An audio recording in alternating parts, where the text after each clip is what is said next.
And why don't we start, Yana, why don't we have you start just because Maria and I chatted so much for the first couple minutes. So tell us what you were working on. I'm going to get your video pulled up here. Yeah, sure. So we are working on building duration for Keros search. At the same time, keeping the style, the more slow, careful style that I would like to build, and not for him to break into the more familiar SAR type fast jog going all over the place. So we have been doing a lot of very short searches. So he finds a tiny target, a tiny piece of Kong in front of me. So lots of repetitions for that. So he starts the search well now. Unless he doesn't find very fast, then he can start to run. And in the video, I started with the technique Anne suggested to me, backing up.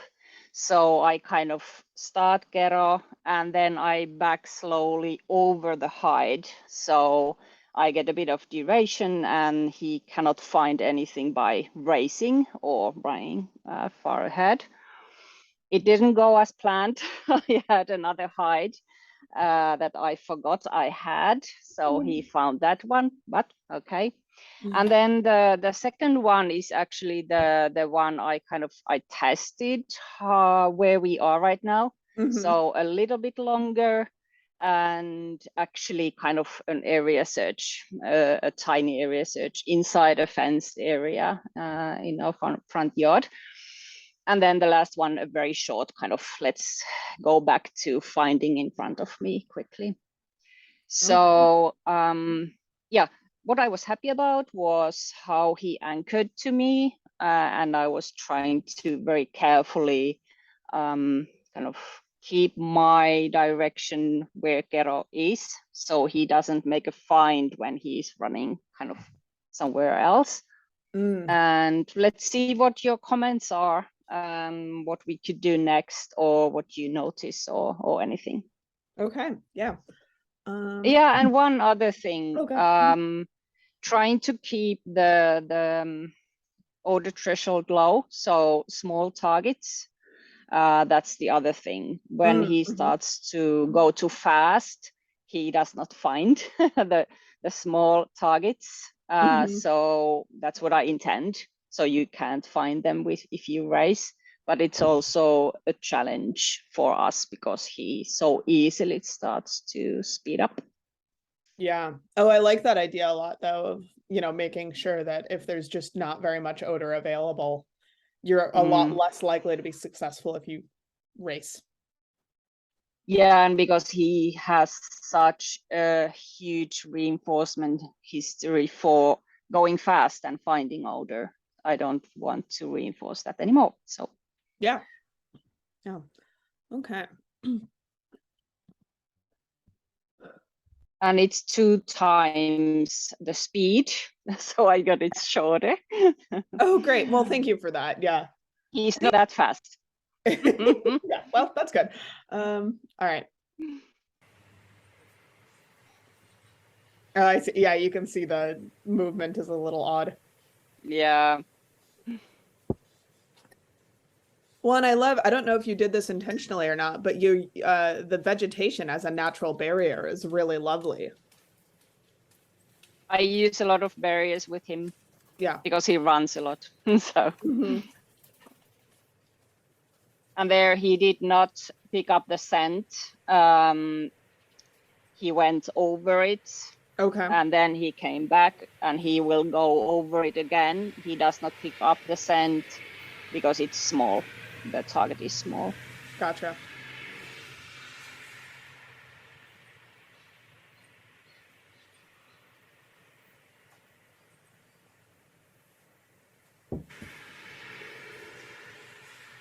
I love your new fence, by the way. Yeah, it's pretty nice. A lot of work. yeah, so he found another hide there. Okay. And that's where it was. And I did come back here and he found it then. Later. Okay.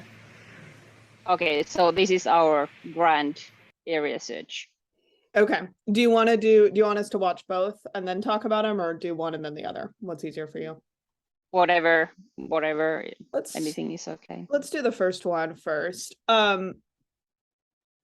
I wonder if for starting to work on some of this stuff, if we want to do it on leash and kind of get the patterns we like with a leash, and then work on dropping the leash, and then work on removing the leash.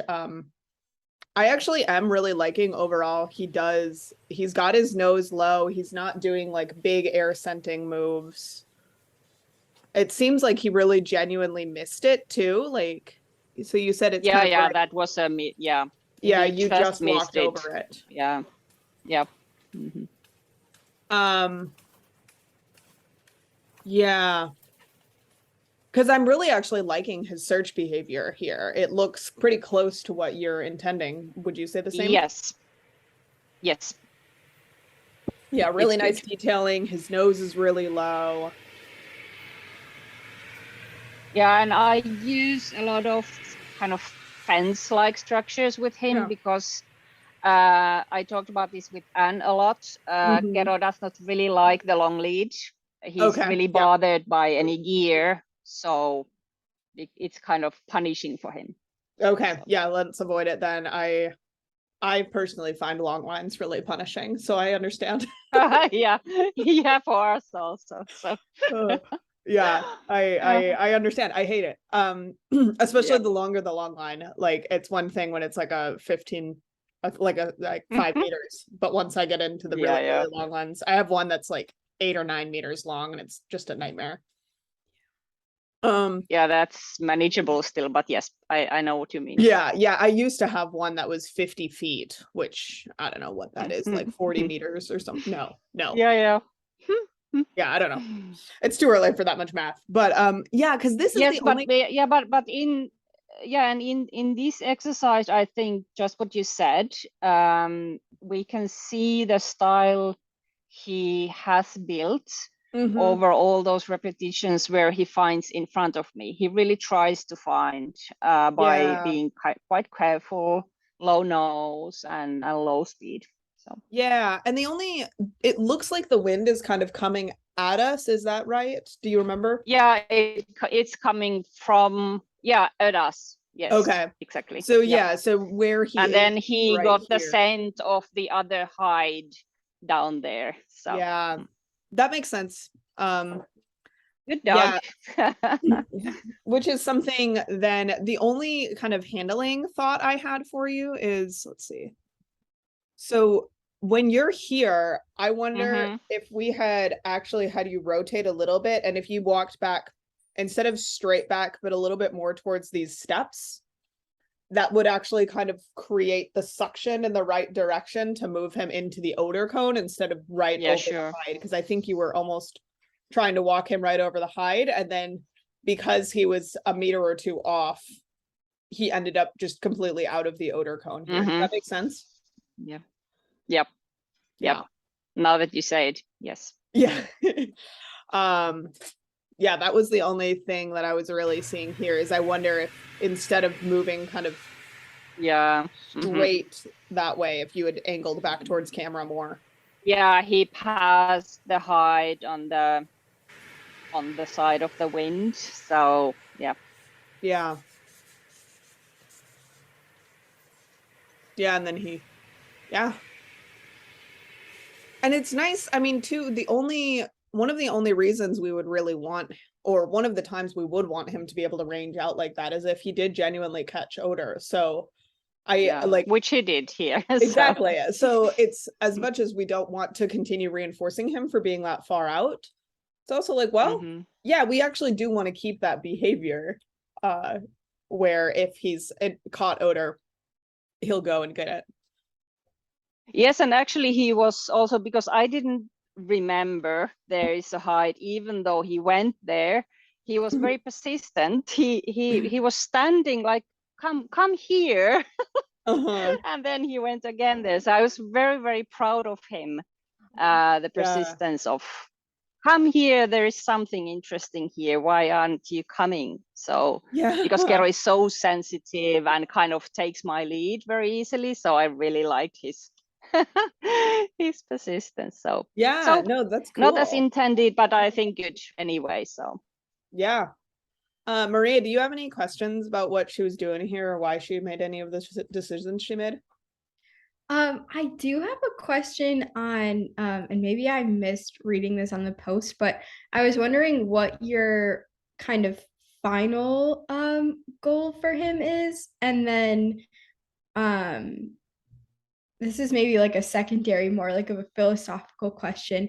Do you think do you want him to like specifically investigate or like stay within vegetation barriers, or is it just for this like training exercise it's helpful? The last one first, it's for training. Okay. To limit his kind of tendency to run a lot. Mm-hmm. So only for training. And then the final target, I don't know.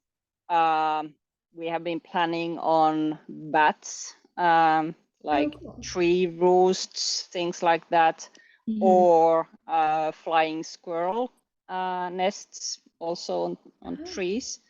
So that's why I'm concentrating on search in front of me, quite close by, because I would be going kind of working as a team, and I'm seeing there is a good spot. There's a tree where we could have a bat or a flying squirrel.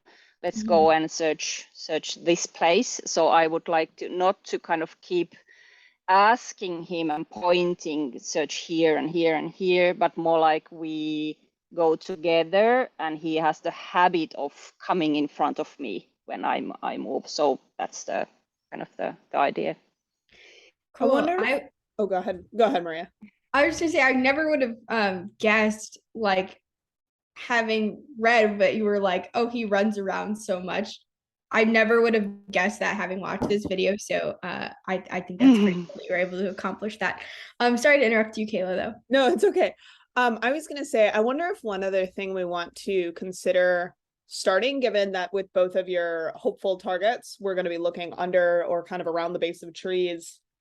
I wonder if we should start intentionally putting Kong near bases of trees that are somewhat more likely to be the sort of trees that he needs to be checking, and kind of building up that search pattern for him of intentionally targeting. And I don't know if it would be trees of a certain diameter where the bigger trees are more likely to have a cavity. Yeah, I have been doing that actually. Oh, great. Not so easy to make a video, so I did this at my yard. So I have been placing Kong pieces very close to tree trunks. And it's very cool to see how he's more and more making the assumption that he might find something around a tree trunk. It's so cool. Just by placing them there. It's amazing. I mean, it's funny. I was laughing at Barley the other day in the field. He is still likes to check burrows after having done the ferret work. He's still You never know. I know. He's like, maybe the bats are in the burrows. I don't know. Yeah. Well, and then the funny thing is, we actually have been finding a lot of bats near burrows. I think they might be bringing them back, like they might be bringing the carcasses back for their babies or something. We're actually finding a lot of dismembered bats near burrows, and he was absolutely sure on Thursday or Friday, I don't remember, he had his head down a badger burrow. Like, he was sure. He alerted to it like 3 times from different angles, like kept bringing me back to it. I'm sorry, buddy. So I did kind of, I took my pin flags and like kind of tried to reach out to see if I could pull anything out, but I am not sticking my arm down a badger hole. Yeah, exactly. Well, and we've seen some pretty big bull snakes around as well, and they're not venomous, but I still don't really want to get bitten. Yeah. So, sure. All right. But anyway, it's amazing, the like search pattern and getting them magnetized to specific things. It's amazing how it works and how persistent it can be. which is what we want. And and I love playing around with high placement alone, like letting the high placement shape the search. I love it. It's so cool to watch. Yeah, that's my favorite thing, I think. Yeah. Yeah. All right.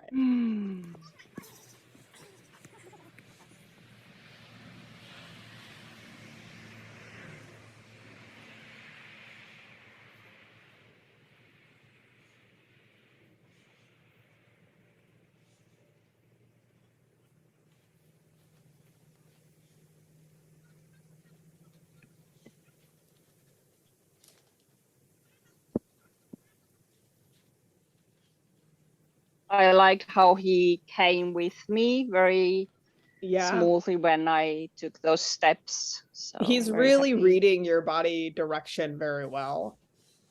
Well, he's a Kelpie, so. And that's why I'm being very careful. If you had a spaniel. I think this would be harder. Well, I have a lab. So he's very different. Yeah. It's very interesting to compare them. Yeah. There again, he very nicely went with me. So this is what I was very happy about this experiment. And I could see him kind of checking where I am, which is very cool for him. Yeah, that's huge. And there he got older, and he worked for like 40 seconds. It was a clump of clover, very thick and tall, so it took time for him to actually pinpoint it. Ah, my ball. Well, yay. And this was the very short one. Okay. What would you say, is he doing a pretty good job in this video of being about the distance that you want away from him? Is he too far, or is he closer than necessary? I think very good. So if we would imagine having the trees here, that's what I would like to see. And what I don't know yet is how much it would involve, like even more careful search around the trees, where I would kind of go and let's search here. I don't know.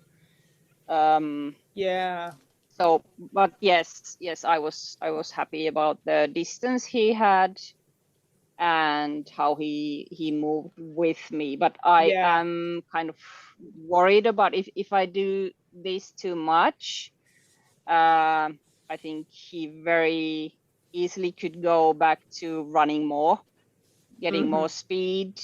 If he doesn't anticipate making a find quite quickly, he kind of breaks back to running. But here I think he was working very nicely for this duration we had. So what I'm thinking right now is how to balance my different kinds of exercises to increase the search time, so the search area, but still keep him careful, close by, kind of working. Because in search and rescue, he only needs to jog, and then he gets hit by a scent of a huge target. So he's not used to, or he's a tracking dog also, but there he's working scent. So the empty time kind of without finding anything has been a challenge for him. Also in search and rescue, he gets bored. Yeah. And I was reading one of your posts about Niffler, like he looks like he's not even working. And I was like, yes, he looks like he's bored. He's just on a walk. And then when he gets sent, then he reacts. But it doesn't feel nice. No, it's terrible. When your dog looks like, oh, when do we do something interesting? Yeah. I think these are all really good things to be thinking about ahead. We'll see if I can remember everything that's in my head once I start talking. I wonder, this is kind of a study design question, but how big of an area you're going to be trying to cover in a given amount of time? Because one of the things I am noticing in this is it is a very intense searching style, and I have a feeling we may bump into a threshold where it's just like, yeah, he can actually only search like this for 10 minutes, 20 minutes at a time. And then we need to take a break and reset. And that might then kind of come into more of like a study design search strategy question, just because it is, I mean, he is working so intensively. Yeah, he is. Yeah. And that's just not and this is and this is one of my kind of main questions when you have a small target you are looking for. And when I was shadowing Rita, Santos, and Era this spring, I visited them, and they were looking for the grasshoppers. Yeah. And they really don't give out much scent. Yeah. I think the longest period Era worked without a break was like 20 minutes. It seemed a long time, but she's an experienced dog, of course. But also it's flat open land where she was searching. And if I imagine, for example, flying squirrels, the trees anyway, we have like hotspots, like it can be here or here or here. It's more complex, the environment, and like just jogging along, it's not something that can work when you need to go near a tree to find the droppings. It sounds like a very intensive work for the dog. Do you have like a cue? I don't know if you think this would be good for your dog, because I can imagine this with my dog and I don't think it would go well at all, but a cue for like a check here kind of thing. Yeah, I can show with my hand. Yeah. But that's also what I learned in search and rescue. It tires the dog out faster if you kind of direct a lot. I think it requires concentration, as kind of they need to kind of, I don't know what it is, but I could see it, and the experienced handlers talked about it, that they don't like to direct a lot. That makes sense. Yeah, and I was that's wondering why the I'm same thinking thing. like checking trees. Yes, I can show every tree. And I think this is how they did. There was a project for flying squirrels here locally in Finland, and I went for a training session with the trainers there, and they show each tree, go check that, check that, check that. But they have like Malinois and labs, and kind of I could imagine my lab being okay with this kind of, you know, like they just go. But for Kero, who is very curious and kind of he likes to scent, if I direct a lot, I think that could be punishing for him. I don't know. Yeah. But I'm a bit careful with that. No, I think that's a good thing to be mindful of.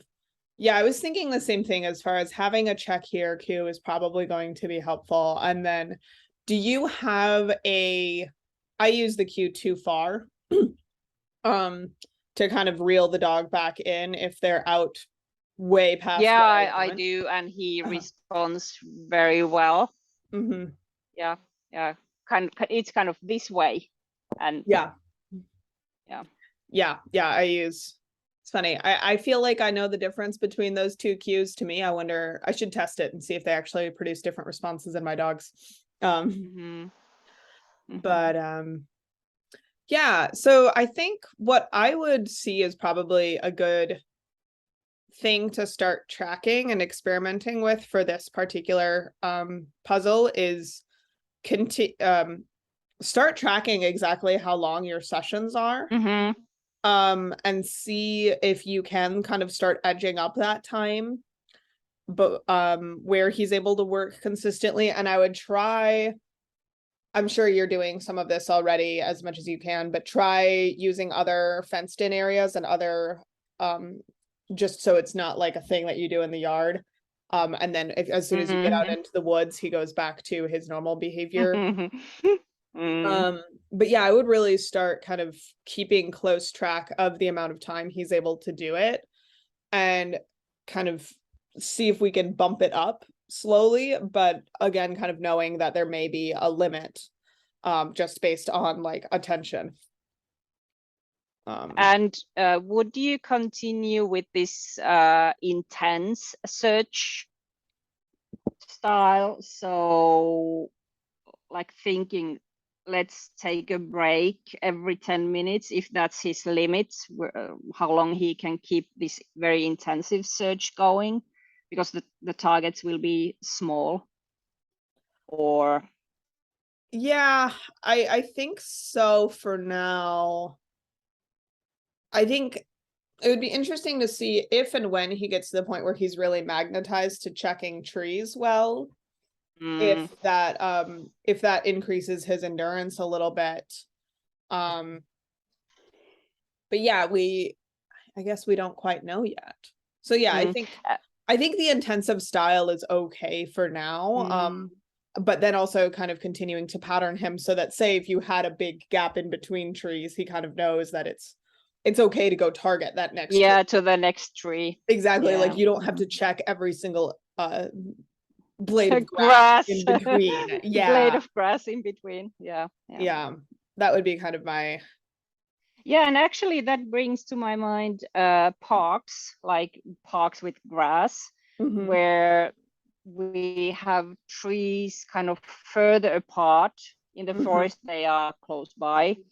So I could maybe underline, let's check trees with him, with kind of a wider spaced setup. That could be maybe fun to try.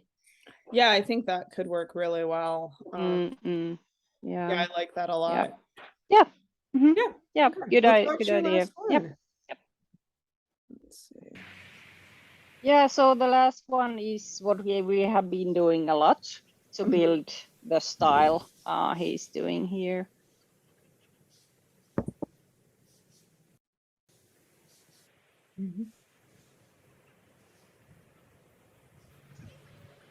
Good job, buddy.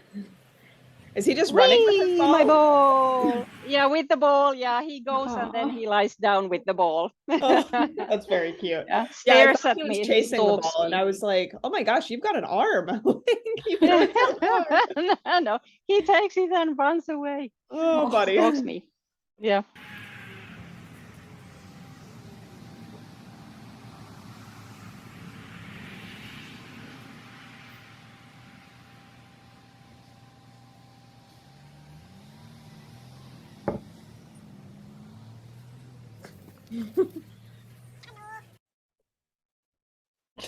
I like that. That's really cute.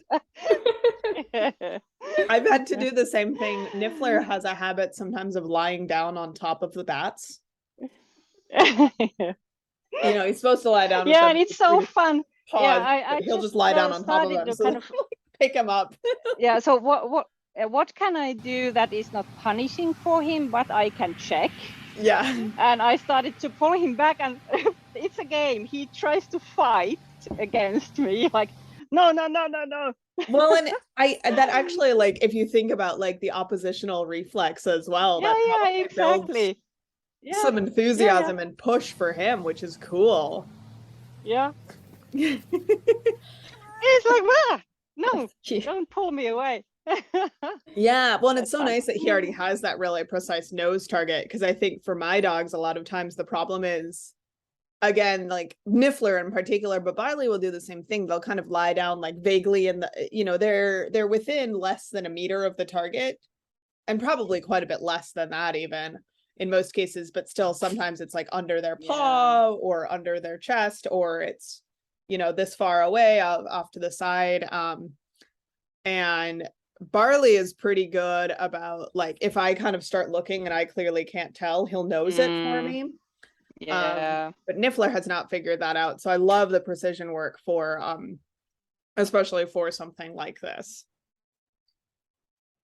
Yeah, so you had a question. Anything about this, or kind of, this is the basic exercise we do, and this is also our kind of enrichment game. Very easy to do. I just toss a piece of Kong and we go. So. Yeah, I like this a lot. I think it looks really good. Trying to think. I had something there.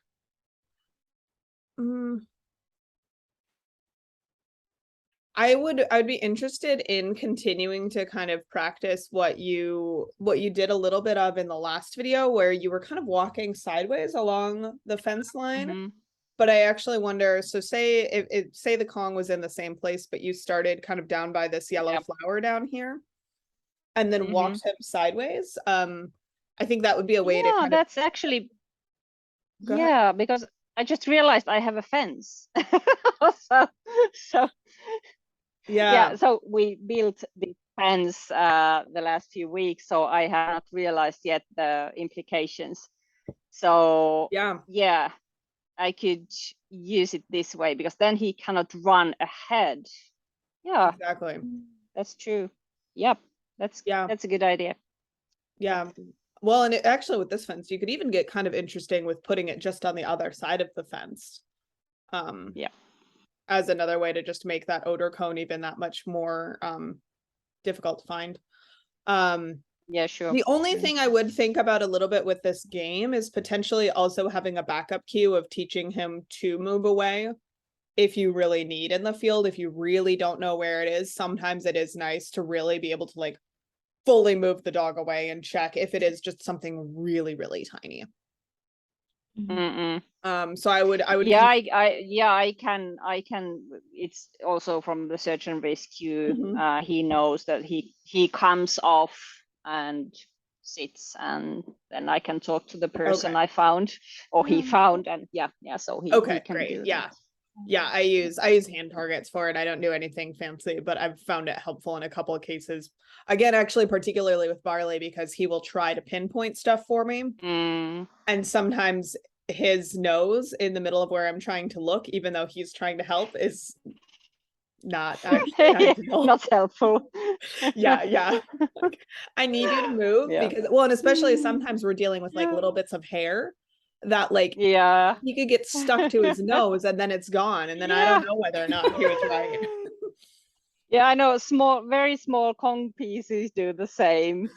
A red dot on the nose, and then they're like, where is it? Oh, that's really cute. Like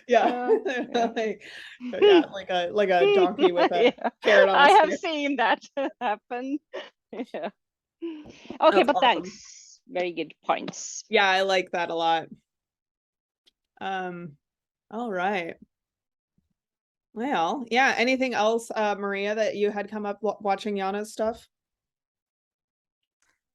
No, I think that's all. I did have a video on the Patreon though. Yes. All right. Yours is next. I'm excited to keep seeing. I have a yard. I don't know what to do with it yet. So I just moved to a house with a yard, and I'm like, this is weird. So I appreciate seeing your searches. I feel like I have some ideas of what I could do. Possibilities in mind. All right. All right, ready? Search.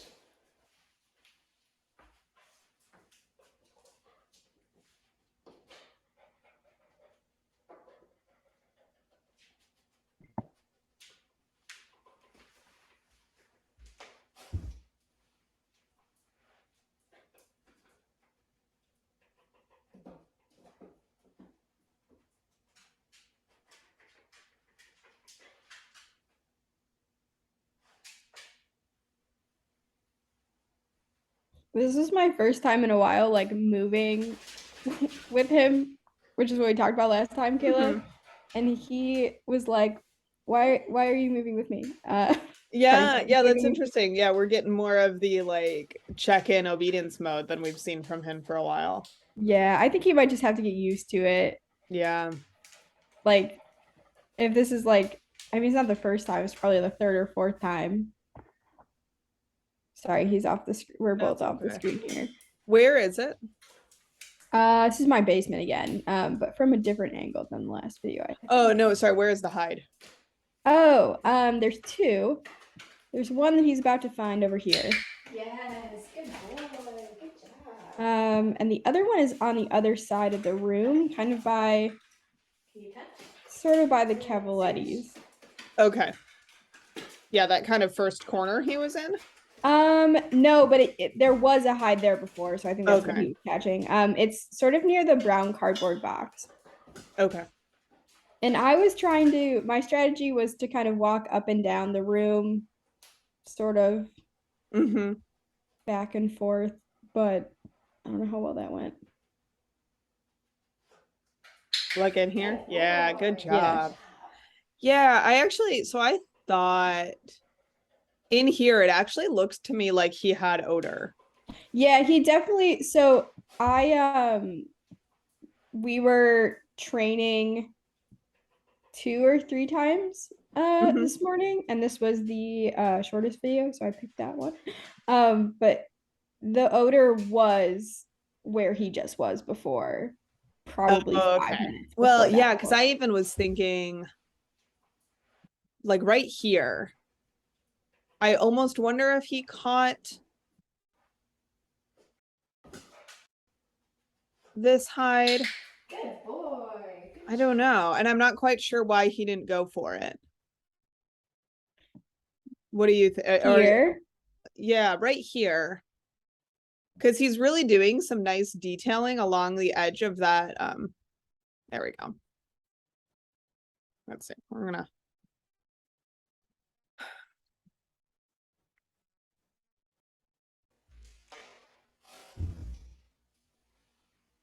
So he's checking in there. You're saying that's where it used to be? Yeah. But then in here, he shows like a nice kind of additional bit of interest, kind of slows down a little. I So don't I think know. it's possible he caught the scent. We do cooperative care with that box, and he does a chin rest on it. So I Oh, think it okay. is also possibly likely that he was like, oh, I should put my chin up here. That's like a good thing. Gotcha. But the fact that the odor is there too does make me question like whether what the motivation was there. Yeah. That's a good point. I didn't think about that. Yeah, I'm not sure now. When I was first watching it, like the very first time too, I really thought that it looked like he had odor. And now kind of knowing that there might have been residual and all that, like the more I watch it, the less I'm sure. He's not the most expressive center in the world. No.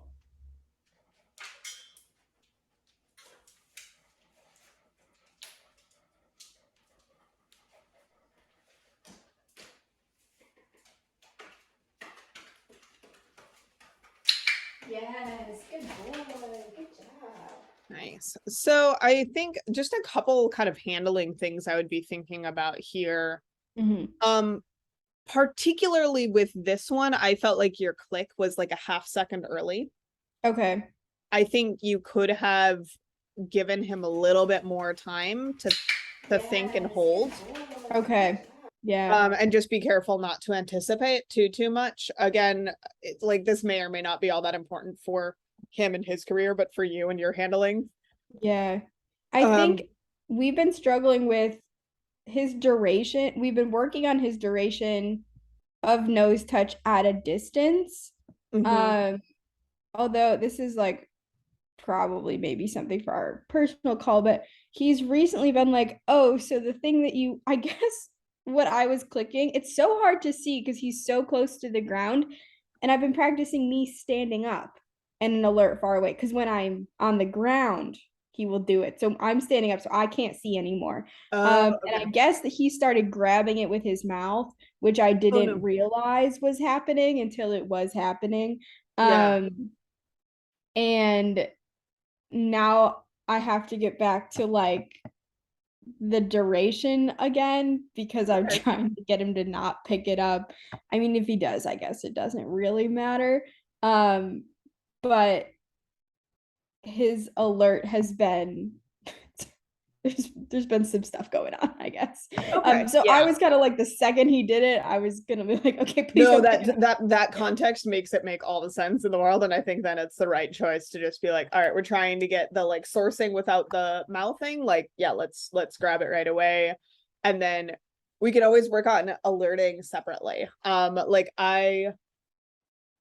I like if we can to kind of layer in a little bit of duration or distraction or something to alerts in a training session, but if we're struggling with the alert elsewhere, then it's like, no, then we just need to work on the alert in its own session. So Yeah, that's what I was doing. And it's just, do you have any advice on how I can see him while I'm standing up? Like, I just can't tell if he's like, if his nose is right on it, if it's like an inch above. Maybe I just need to get the duration longer when I'm sitting so that when I'm standing, I don't know. I would consider using some gadgets. So like maybe 5 loose leaf T-balls or 5 PVC pipes with the like gutter drain thing on them or something. So he A, can't mouth it, and B, he's got this like lineup of things that you can very clearly see when he's got his nose on it Mm-hmm. and has got his nose kind of in the right place, and we can build up the alert in that situation before we start kind of expanding and generalizing a little bit more. Okay. Okay. Yeah, that makes sense. Yeah. And then the other kind of handling thing I was noticing here is I think you're doing a good job of moving around, and I think that's good for him. There were a couple points where I felt like maybe you moved a little bit early or could have slowed down a little bit. Like here, I like that you just kind of pause and you wait. Maybe I'll just narrate the video as we go, and then we'll probably have to wrap up after this one. Oh yeah, actually, yeah. But yeah, like I think here you probably took a couple too many steps in. Okay. I thought you were moving in to reward him. And then Oh, here you did a good job, so you kind of stepped out of his way. I would have considered actually taking like 2 or 3 more steps towards the Cavalettis to give him more space in this corner. oh, okay. Because he was just so close right in there. You do a good job pausing here. But yeah, you've almost moved so much that he's kind of missed that back corner. Mm-hmm. Here, good job kind of slowing down. I would potentially, I don't quite know how much more space there is that we can't see back here, but I would have potentially even given him more space.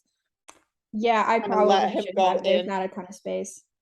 Yeah, especially in those kind of tight corners. Generally, we want to like, if the dog is in the tight corner, we want to pull out so that like they have a clear kind of like space to move and turn around and escape if they need. Okay. Yeah.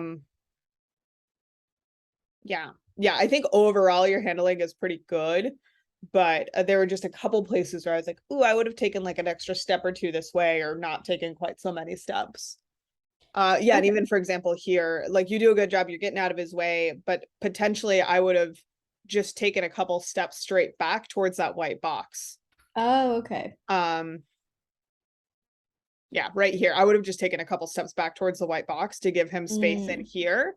Instead of Okay. the way you did it, you kind of led him elsewhere. Okay. How does that, and this is probably just like a very delicate balance, but play into like if I'm trying to run a path or whatever, um, how much do I commit to that versus allowing him to kind of go where he wants?